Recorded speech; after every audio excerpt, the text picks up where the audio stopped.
by people like Jesus, but not the church. Both older brothers and younger brothers are with us today, in the same society and often in the very same family. Frequently the oldest sibling in a family is the parent pleaser, the responsible one who obeys the parental standards. The younger sibling tends to be the rebel, a free spirit who prefers the company and admiration of peers. The first child grows up, takes a conventional job, and settles down near mom and dad, while the younger sibling goes off to live in the hip shabby neighborhoods of New York and Los Angeles. These natural temperamental differences have been accentuated in more recent times. In the early 19th century, industrialization gave rise to a new middle class, the bourgeois, which sought legitimacy through an ethic of hard work and moral rectitude. In response to perceived bourgeois hypocrisy and rigidity, communities of bohemians arose, from Henri Murger's 1840s Paris to the Bloomsbury Group of London, the beats of Greenwich Village, and the indie rock scenes of today. Bohemians stress freedom from convention and personal autonomy. To some degree, the so-called culture wars are playing out these same conflicting temperaments and impulses in modern society. More and more people today consider themselves non-religious or even anti-religious. They believe moral issues are highly complex and are suspicious of any individuals or institutions that claim moral authority over the lives of others. Despite, or perhaps because of, the rise of this secular spirit, there has also been considerable growth in conservative, orthodox religious movements. Alarmed by what they perceive as an onslaught of moral relativism, many have organized to take back the culture and take a dim view of younger brothers as the Pharisees did. So whose side is Jesus on? In The Lord of the Rings, when the hobbits ask the ancient Treebeard whose side he is on, he answers, "I am not altogether on anybody's side, because nobody is altogether on my side. But there are some things, of course, whose side I'm altogether not on." Jesus' own answer to this question, through the parable, is similar. He is on the side of neither the irreligious nor the religious, but he singles out religious moralism as a particularly deadly spiritual condition.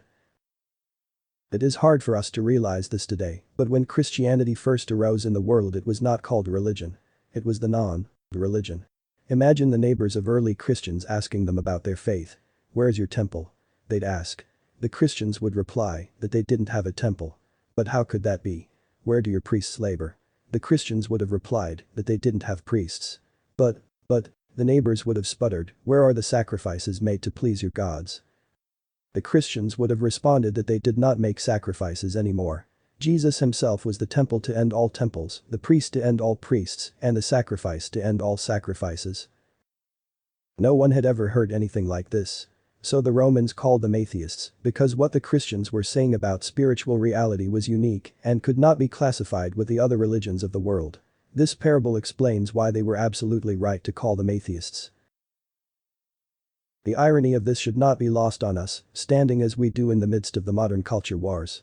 To most people in our society, Christianity is religion and moralism. The only alternative to it, besides some other world religion, is pluralistic secularism. But from the beginning it was not so. Christianity was recognized as a tertium quid, something else entirely.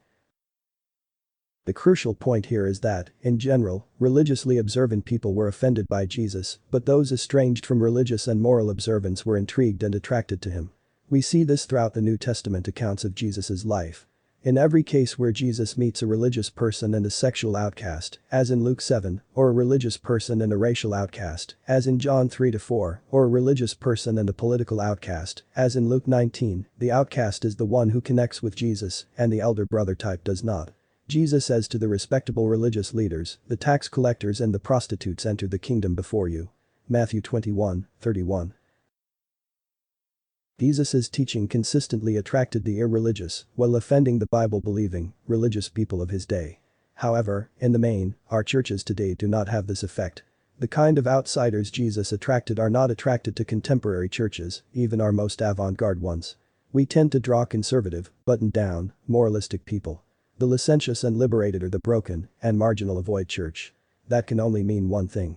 If the preaching of our ministers and the practice of our parishioners do not have the same effect on people that Jesus had, then we must not be declaring the same message that Jesus did. If our churches aren't appealing to younger brothers, they must be more full of elder brothers than we'd like to think.